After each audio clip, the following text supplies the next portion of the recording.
कुछ महीनों से देखा जा रहा है कि ये दिल्ली की जो सुरक्षा व्यवस्था है वो लगभग चौपट हो गई है। एनसीआरबी का डेटा अगर हम देखें, क्योंकि आंकड़ों की बात करनी होती है, तो दिल्ली के अंदर हाईएस्ट क्राइम रेट है इस वक्त। आप कह सकते हैं 1 लाख की आबादी पे दिल्ली में 1832 क्राइम्स हो रहे हैं, जो देश की एवरेज से 7 गुना ज़्यादा है। दिल्ली की एवरेज नंबर ऑफ क्राइम्स पर लाख पॉपुलेशन, और हर रोज 1179 क्रिमिनल केस रजिस्टर हो रहे हैं दिल्ली के अंदर। चार्जशीट का जहां तक सवाल है कि अगर मुकदमा दर्ज होता है तो चार्जशीट करके वो मामला कोर्ट में जाता है, मात्र 30% केसेस ही चार्जशीट में जा रहे हैं। इसका मतलब साफ है, जब मुकदमे दर्ज होते हैं आप उनमें इन्वेस्टिगेशन करके कोर्ट तक पहुंचाते ही नहीं है, तो किसी को सजा क्या मिलेगी, किसी को न्याय क्या मिलेगा, और क्राइम और बढ़ेगा, जो अपराधी हैं उनके हौसले और बढ़ेंगे। ये सीधे सीधे उपराज्यपाल विनय कुमार सक्सेना की इनएफिशिएंसी, इसे हिंदी में निकम्मापन कहते हैं, एक इनएफिशिएंट लेफ्टिनेंट गवर्नर साफ नजर आ रहे हैं कि जो काम उनका है, उनके पास 2 ही काम है, एक पुलिस, एक डीडीए, और पुलिस को उन्होंने चौपट कर दिया। वो एक स्कूल के प्रिंसिपल की तरह चिट्ठियां तो मंत्रियों को खूब लिखते हैं, खूब उपदेश देते हैं, अपने गिराबान में झांक के नहीं देखते आपके पास जो काम है वो क्या कर रहे हैं आप।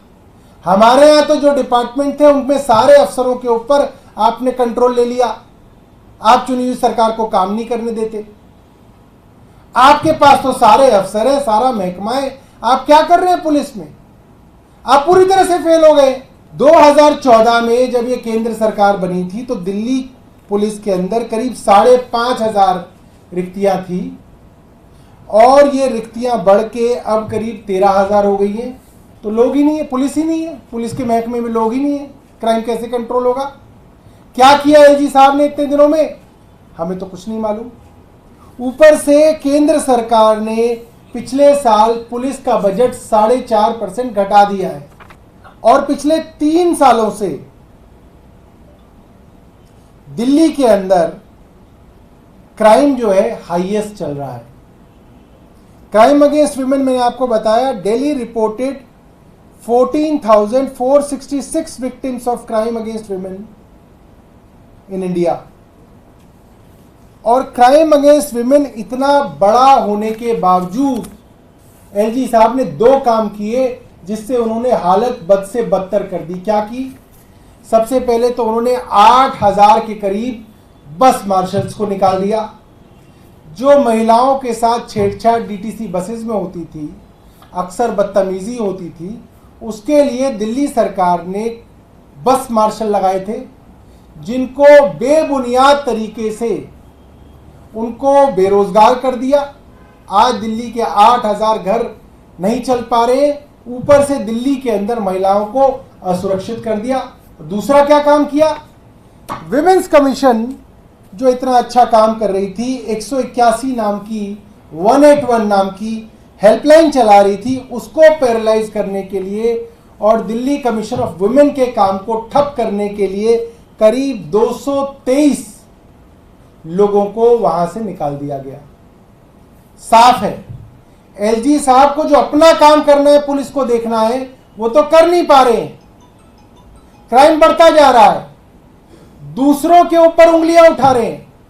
भाई आप हमें इतना ज्ञान लिखते हैं चिट्ठी के अंदर, ऐसे करना चाहिए, वैसे करना चाहिए, आपके पास 2 डिपार्टमेंट, आप करके तो दिखाओ।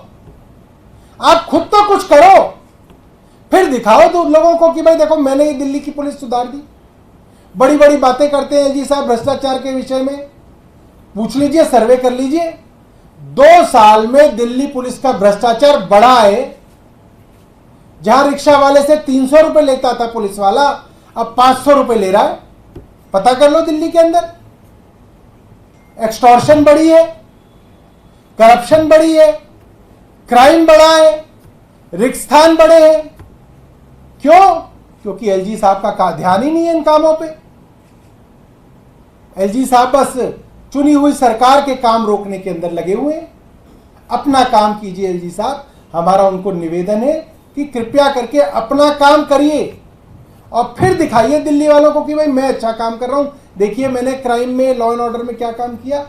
तो ये हमारा उनसे निवेदन है कि वे अपना काम करें और चुनी हुई सरकार के काम के अंदर टांग अड़ाना बंद करें।